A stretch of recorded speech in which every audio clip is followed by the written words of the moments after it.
Hi friends, क्या हाल चाल। आप सभी लोग अच्छे होंगे। तो आज हम लेकर आए क्लास 11th का केमिस्ट्री चैप्टर 2, जिसका नाम है परमाणु संरचना, एटॉमिक स्ट्रक्चर। तो आज हम लोग इस टॉपिक को बहुत अच्छे तरीके से समझने वाले हैं। तो बिना लेट किए हुए हम लोग चलते हैं और करते हैं वीडियो की शुरुआत। तो आप लोग वीडियो में शुरू से अंत तक बने रहिएगा, क्योंकि हम लोग आज चैप्टर का बहुत अच्छे तरीके से पोस्टमार्टम करने वाले हैं और आज इस चैप्टर को बेस में लेकर के सब कुछ समझेंगे। तो चलिए करते हैं स्टार्ट। Chapter 2, atomic structure.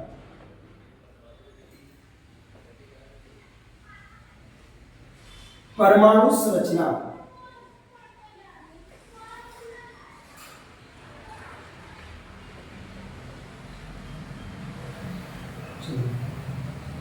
सबसे पहले बात करेंगे मेरे प्यारे लोग कि पदार्थ क्या होता है। मैटर, मैटर क्या है? पदार्थ।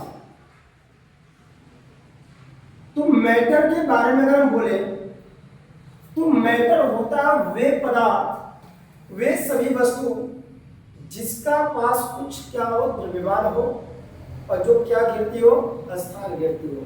यानी पदार्थ क्या है? पदार्थ वह होता है, वे वस्तु होती है जिसके पास कुछ क्या होता है, द्रव्यमान होता है, और जो क्या गिरती है, स्थान गिरती है। तो पदार्थ क्या है? वह वस्तु जो स्थान गिरती है, तथा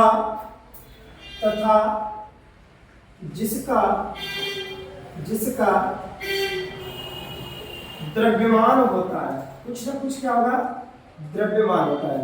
तो लिखिए इसको आप लोग कि पदार्थ क्या है भाई?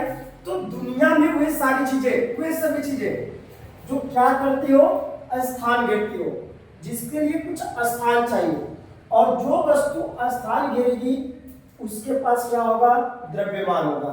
तो पदार्थ क्या है? पदार्थ वह होता है जो स्थान घेरता है, जिसके पास क्या होता है, द्रव्यमान होता है।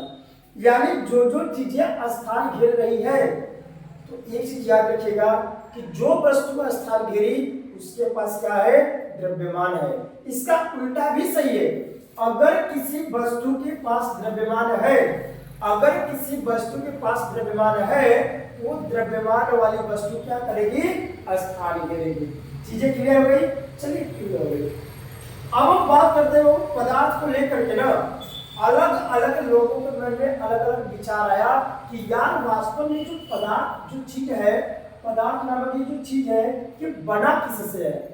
बात समझ आ रही है? इस पदार्थ को लेकर के अलग अलग लोगों के मन में अलग अलग तरह से विचार आया कि वास्तव में ये पदार्थ है क्या, और ये पदार्थ अगर जो है स्थान घेर रहा है, इसके पास द्रव्यमान है, तो आखिर ये पदार्थ बना किससे है। तो इस विचार को लेकर के आए सबसे पहले हमारा डाल्टन। किसने है? डाल्टन। और इस डाल्टन ने क्या कहा? डाल्टन ने कहा कि पदार्थ को हम छोटे छोटे भागों में क्या गए, तोड़ते गए। डाल्टन ने क्या बोला कि जो हमारे पास पदार्थ है, उस पदार्थ को छोटे छोटे हिस्सों में क्या किया भाई, तोड़ा। तोड़ते हमको लास्ट में एक ऐसा कण मिला, जिसको हम फिर से उसको तोड़ नहीं पा रहे, यानी उसको विभाजित नहीं कर पा रहे।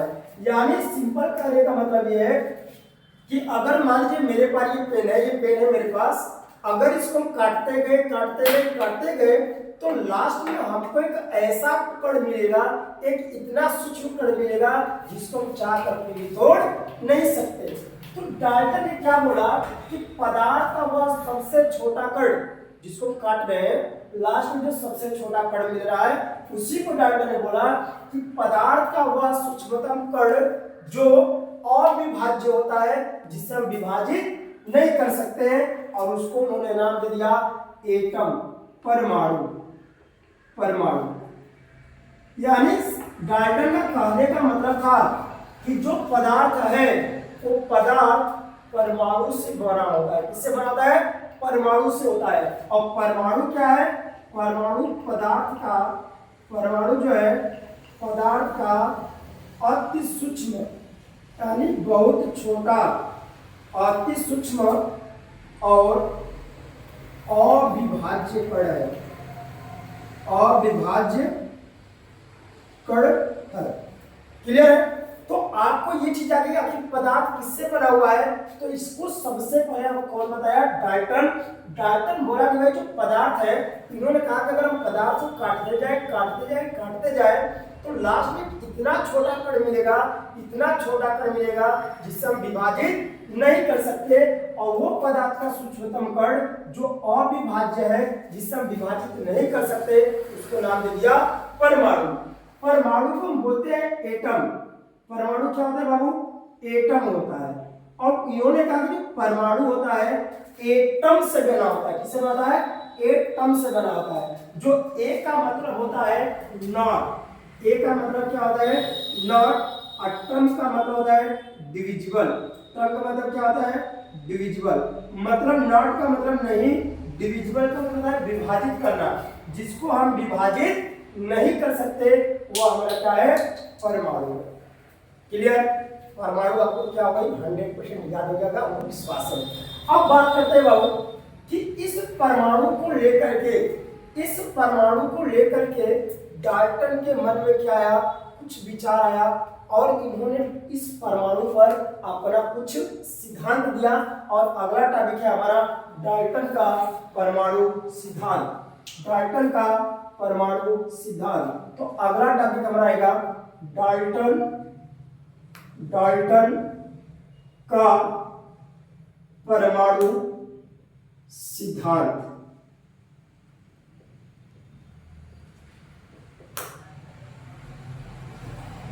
चलो प्यारे बच्चे समझते हैं डाल्टन के परमाणु सिद्धांत के बारे में। अब डाल्टन ने क्या बताया, ये चीज तो अभी आप पढ़े हो। डाल्टन का पहला सिद्धांत ये था कि प्रत्येक पदार्थ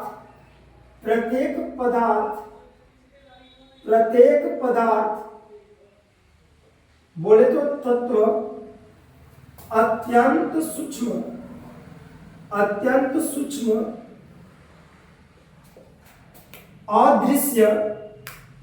अदृश्य एवं अविभाज्य कण से बना होता है जिसे परमाणु एटम कहते हैं। क्या कहते हैं, एटम कहते हैं। डाल्टन ने वही बात बताई कि दुनिया में जो भी पदार्थ है वो सभी पदार्थ बहुत ही सूक्ष्म, एक अदृश्य और अविभाज्य कण से मिलकर के बना होता है, जिससे हम क्या नाम देते हैं, परमाणु नाम देते हैं। बट इनका नसीब थोड़ा फूटा हुआ था। नसीब इनका ये फूटा हुआ था कि डाल्टन की जो सिद्धांत है ये गलत मान लिया गया। सब गलत क्यों मान लिया गया, डाल्टन ने ऐसा क्या गलत मान दिया। डाल्टन ने गलत ये बताया बाबू कि जब खोज हुआ किसका, इलेक्ट्रॉन का, जब इलेक्ट्रॉन, प्रोटॉन और न्यूट्रॉन की खोज हुई, जब इलेक्ट्रॉन, प्रोटॉन और न्यूट्रॉन की खोज हुई, तो डाल्टन के ये नियम जो है ये गलत मान लिया गया। क्या मान लिया गया, गलत मान लिया गया। क्यों गलत माना गया, क्योंकि पता चला कि जो परमाणु है इस परमाणु से भी छोटे कण होते हैं। लेकिन डाल्टन ने क्या कहा था, डाल्टन ने कहा कि सबसे छोटा कण पदार्थ का परमाणु होता है। लेकिन पता ये चला कि परमाणु सबसे छोटा नहीं है, परमाणु से भी छोटे कण होते हैं। जो इलेक्ट्रॉन होता है, प्रोटॉन होता है और न्यूट्रॉन होता है। अर्थात जो परमाणु है वो परमाणु भी इलेक्ट्रॉन, प्रोटॉन और न्यूट्रॉन से मिलकर के बना होता है। तो इसको हम बोलते हैं, इलेक्ट्रॉन, प्रोटॉन और न्यूट्रॉन को हम मूल कण के भी नाम से जानते हैं। कौन सा कण बोलेंगे, मूल कण। अब थोड़ी सी खोज पर बात कर लेते हैं कि इलेक्ट्रॉन की खोज किसने किया। ये तो पता है, ईंट पर गिर कर ना याद रखिए। तो इलेक्ट्रॉन की खोज जो है हमारे थॉमसन किए थे। किसने किए थे, थॉमसन। प्रोटॉन की खोज गोल्डस्टीन ने किया। किसने किया बाबू, गोल्डस्टीन ने। अब देखो बहुत बच्चे क्या करते हैं ना, प्रोटॉन की खोज बताते हैं रदरफोर्ड ने किया। नहीं, ऐसा नहीं हुआ। प्रोटॉन की खोज गोल्डस्टीन ने किया, लेकिन जो नामकरण है ना, नामकरण प्रोटॉन का नामकरण, उस प्रोटॉन का नामकरण किसने किया? रदरफोर्ड ने। प्रोटॉन का नामकरण जो है, नामकरण कौन किया? रदरफोर्ड ने किया था। प्रोटॉन की खोज किसने किया? गोल्डस्टीन। और न्यूट्रॉन की खोज किसने किया? चैडविक ने। किसने किया? Sir James Chadwick. क्लियर है इतनी चीजें? तो डाल्टन के ये नियम क्या मान लिया गया भाई? गलत मान लिया गया। क्या माना गया?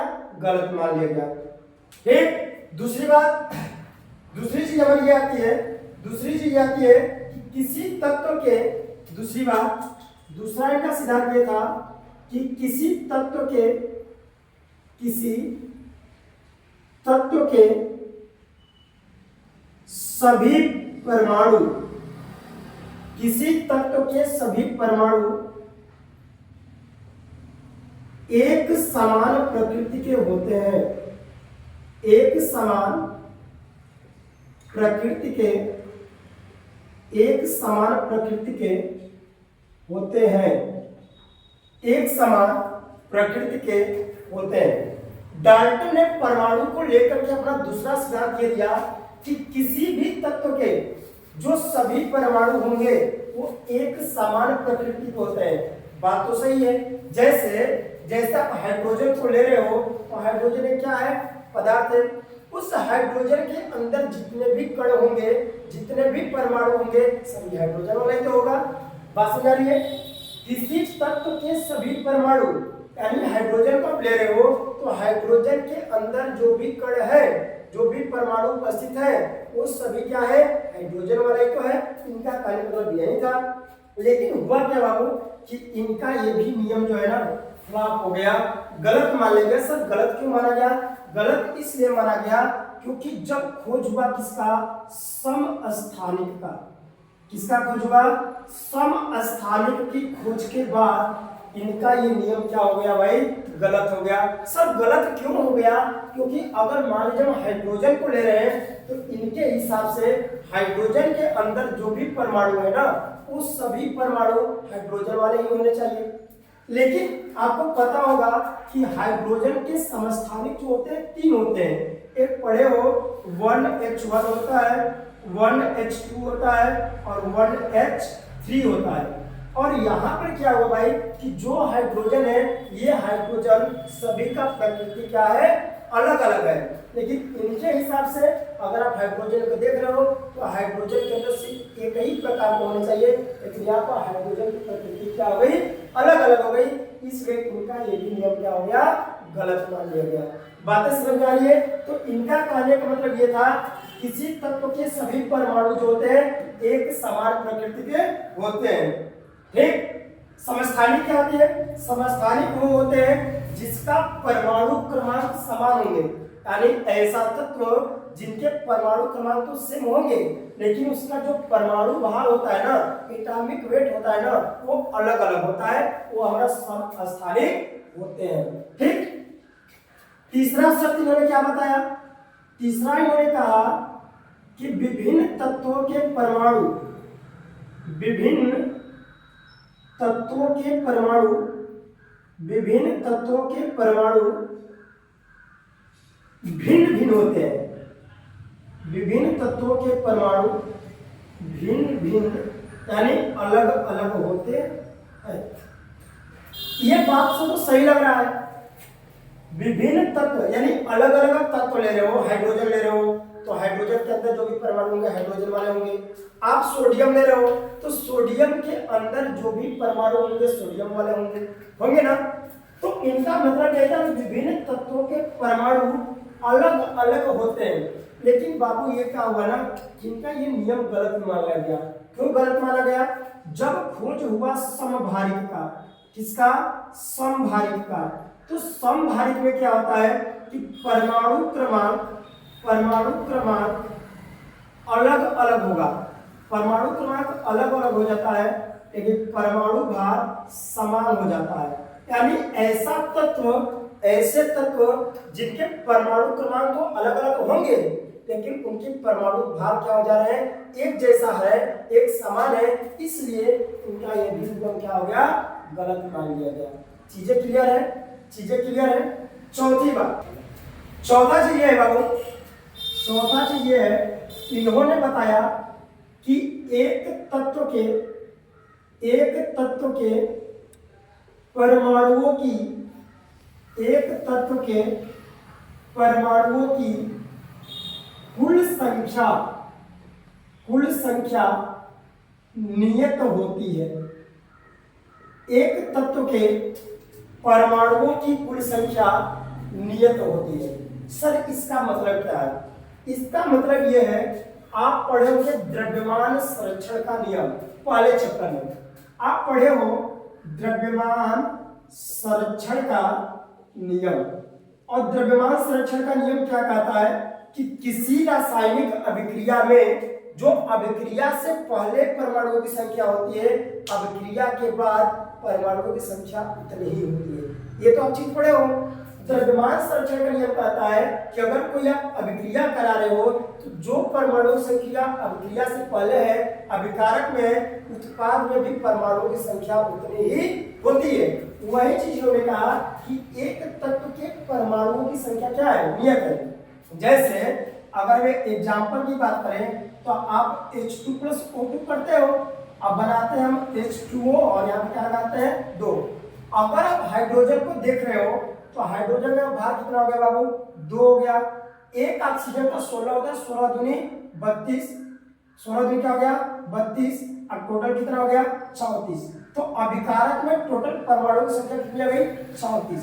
अगर इधर निकाले तो एक हाइड्रोजन का क्या होगा, देखो 2 और 2 दूनी के 4 और 16 दूनी 32 हो गया ना। यहाँ पर और यहाँ पर देखिए कुछ मिस्टेक किया हो, संकलित करेंगे यहाँ पर 2 लगाते हैं, यहाँ पर क्या हो जाएगा 4 हो जाएगा, ठीक है। टोटल इधर क्या हो जाएगा 36 और इधर भी टोटल कितना हो गया 36। तो जितना अभिकारक में है उतना ही हमारा किसमें है, उत्पाद में है।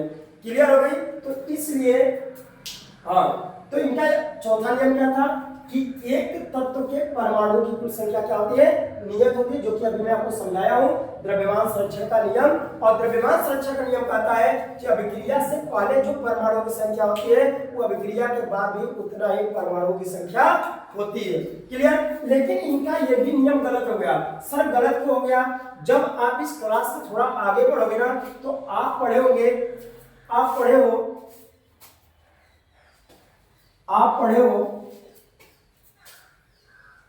न्यूक्लियर रिएक्शन, जिसको हम बोलते हैं नाभिकीय अभिक्रिया, एटम बम। एटम बम की एटम बम तो आप जानते ही हो।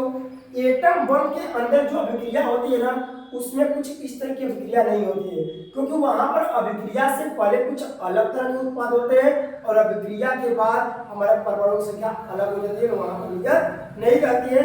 इसलिए इनका ये भी नियम क्या हो गया, गलत हो गया। और इस तरह से डाल्टन के नियम समाप्त होता है। अब अगला टॉपिक हमारा आती है इलेक्ट्रॉन की खोज। तो आप लोग वीडियो बन लेगा, फटाफट इसको स्क्रीनशॉट लीजिए। चलते हैं फिर आगे।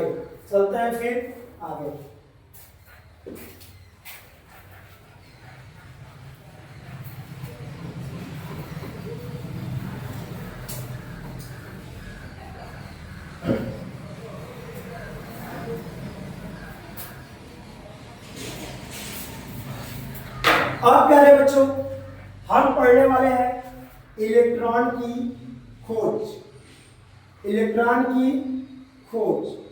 और इलेक्ट्रॉन की खोज में हम किसने के बारे में पढ़ेंगे, तो थॉमसन के बारे में पढ़ेंगे। किसके बारे में पढ़ेंगे, थॉमसन के बारे में। ठीक, इलेक्ट्रॉन की खोज। अब इलेक्ट्रॉन की खोज में एक प्रयोग हम पढ़ेंगे, और प्रयोग हम क्या पढ़ेंगे, विसर्जन नली प्रयोग। क्या पढ़ेंगे बाबू, विसर्जन नली प्रयोग, यानी डिस्चार्ज ट्यूब एक्सपेरिमेंट, विसर्जन नली प्रयोग। क्लियर। इस चीज को हम लोग बहुत ही बेहतरीन तरीके से समझेंगे। आप लोग वीडियो में बस बने रहिएगा। आपसे नम्र निवेदन है, देखिए इतनी गर्मी हो रही है फिर मैं आप लोग के लिए मेहनत कर रहा हूँ, तो प्लीज हमारी मेहनत के लिए आप लोग लाइक कर ही सकते हो और ये वीडियो आप अपने दोस्तों को जरूर शेयर करिएगा, ताकि जो नहीं पढ़ पाया हो वो अभी स्टार्टिंग में क्या कर ले, अच्छे तरीके से पढ़ ले। और जो भी आपको इसमें कुछ भी अगर नहीं समझ में आया होगा तो आप कमेंट सेक्शन में कमेंट जरूर करिएगा, ताकि उसको मैं फिर अगले क्लास में आपको अच्छे से एक्सप्लेन कर सके। ठीक है, तो मिलते हैं आगे विसर्जन नली प्रयोग में। विसर्जन नली प्रयोग में हुआ क्या ना कि कांच की इस तरीके का एक नली ली गई, ट्यूब लिया गया। कांच की इस तरीके का एक ट्यूब लिया गया, ठीक। और ये है हमारा कांच की ट्यूब, कांच की नली। और यहां पर इसको कुछ ऐसे बना दिया गया, और इसको हम बोलते हैं वैक्यूम पंप, जिसको हम बोलते हैं निर्वात पंप। क्या बोलते हैं बाबू? निर्वात पंप। अब क्या हुआ कि इस विसर्जन नली के अंदर 2 इलेक्ट्रोड लगाते हैं। सर इलेक्ट्रोड क्या होता है? वही चीज जिससे होकर के धारा क्या होती है, गुजरती है। तो हमने 2 क्या लगा दिया बाबू? इलेक्ट्रोड लगा दिया। क्या लगाया? इलेक्ट्रोड। सर इलेक्ट्रोड क्या होती है? इलेक्ट्रोड वो होता है जिससे होकर के धारा क्या होती है, गुजरती है। अब मैंने क्या किया कि इन इलेक्ट्रोडों को एक बैटरी से क्या कर दिया बाबू? कनेक्ट कर दिया। एक बैटरी से क्या कर दिया? कनेक्ट कर दिया। और यहाँ पर जो हम बैटरी के द्वारा वोल्टेज देने वाले हैं ना, यहाँ पर हम बहुत ही हाई वोल्टेज का करंट देंगे। सर वो करंट कितना होगा? तो 10,000 वोल्ट का। कितने वोल्ट का करंट देंगे? 10,000 वोल्टेज का करंट हम इसे क्या करेंगे बाबू? देंगे। अब ये है बैटरी का माइनस सिरा और ये है बैटरी का प्लस सिरा। जो माइनस वाला इलेक्ट्रोड से जुड़ा है उसको हम नाम देंगे कैथोड। क्या नाम देंगे? कैथोड। और जो प्लस वाले से जुड़ा है ये हमारा हो जाएगा एनोड। इतने चीजें तो क्लियर हो गई आपको। अब क्या हुआ बाबू कि इस विसर्जन नली को मैं क्या किया कि 2 इलेक्ट्रोडों की सहायता से एक उच्च वोल्टेज करंट यानी 10,000 वोल्टेज की करंट से क्या कर दिया? जोड़ दिया। और इस निर्वात पंप की सहायता से इस विसर्जन नली के अंदर जो गैस है उस गैस के दाब को कम कर दिया, खींच करके इस विसर्जन नली के अंदर जो दाब है उस दाब को बहुत ही निम्न किया। सर वो दाब कितना हम लोग करेंगे? तो 10⁵ mm ऑफ Hg। और ये mm ऑफ Hg क्या है? तो ये वायुमंडलीय दाब, यानी दाब का एक मात्रक होता है mm ऑफ Hg। तो इतना समझिए कि निर्वात पंप की सहायता से इस विसर्जन नली के दाब को क्या कर दिया गया? कम कर दिया गया। इतनी चीजें समझ में आ रही है क्या? इस फिगर को एक बार फिर से बता रहा हूँ। सबसे पहले कांच की क्या लिया? नली लिया, विसर्जन नली लिया। उस कांच की नली में हमने 2 इलेक्ट्रोड लगाया। बात आती सर इलेक्ट्रोड क्या है? तो इलेक्ट्रोड वो होता है जिससे होकर के धारा क्या होती है? बहती है, गुजरती है। अब उन इलेक्ट्रोडों को एक 10,000 के वोल्टेज यानी उच्च वोल्टेज से क्या कर दिया? कनेक्ट कर दिया। तो आपको समझ में आ गई कि वोल्टेज हमारा क्या है? वोल्टेज हमारा उच्च है, यानी उच्च वोल्टेज है। सर कितना है? तो 10,000 वोल्टेज है, ठीक। सर दाब कितनी है? तो दाब हमारी क्या है? निम्न है। और कितना है? 10⁵ mm ऑफ Hg है। समझ में आ गई क्या? समझ में आ गई क्या? आगे बात। अब क्या हुआ ना कि एक और काम और किया गया कि जो विसर्जन नली है, इस विसर्जन नली के सतह पर ऐसे एक परत लगा दी गई। विसर्जन नली के सतह पर क्या लगा दिया गया? परत लगा दी गई। सर ये परत किसकी है? ये जो परत है ये ZnS की परत है। किसकी परत है? ZnS की परत है। किसकी परत है? तो ZnS की परत है। तो आपको ये समझ में आया कि विसर्जन नली के नीचे की जो परत दीवारें हैं उन दीवारों पर एक ZnS की क्या लगा दी गई? ZnS की परत चढ़ा दी गई। सर परत क्यों चढ़ाया गया? इस परत की खासियत ये होती है, इस परत की खासियत ये होती है कि इस परत पर अगर कोई भी प्रकाश पड़ रहा है, अगर इस परत पर कोई भी प्रकाश पड़ रहा है या कोई भी कण पड़ रहा है तो वह वहां पर प्रकाश उत्पन्न करेगा। क्या उत्पन्न करेगा? प्रकाश उत्पन्न करेगा। तो इसलिए जेडएनएस की क्या लगा दी गई? परत लगा दी गई। अब क्या होगा मेरे प्यारे बच्चों, सुन लो कि जब 10,000 वोल्टेज का करंट इस विसर्जन नली के अंदर भेजा गया, छोड़ा गया तो हमको क्या दिखाई दिया कि इस एनोड के पीछे विसर्जन नली के दीवारों पर कुछ प्रकाश उत्पन्न होने लगे। इस तरीके का क्या उत्पन्न हुआ? कुछ धब्बे उत्पन्न दिखाई देने लगे, कुछ प्रकाश दिखाई देने लगे। तो चूंकि ये प्रकाश आ कहां से रही थी, तो ये जो प्रकाश है ये कैथोड से कुछ इस तरीके से निकल करके कुछ किरणें आ रही थी और कैथोड से निकल करके किसकी तरफ आ रही थी? एनोड की तरफ आ रही थी। तो इस एक्सपेरिमेंट में पहली चीज क्या मिली? पहली चीज आपको ये मिला कि जब विसर्जन नली में उच्च वोल्टेज का धारा करंट दिया गया, धारा प्रवाहित की गई तो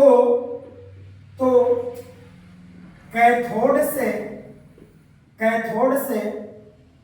कुछ किरणें एनोड की ओर आ रही थी और क्या कर रही थी? और विसर्जन नली के दीवारों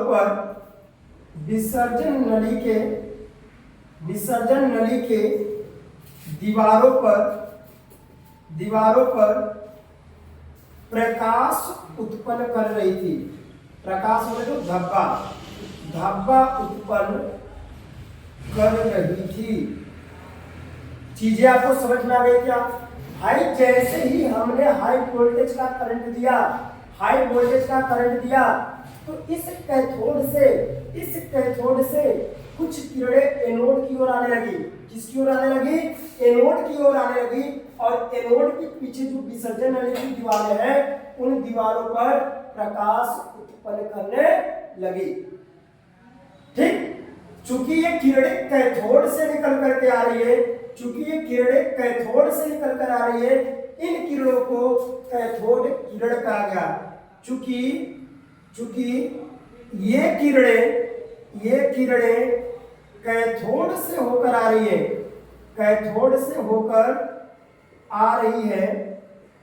इसलिए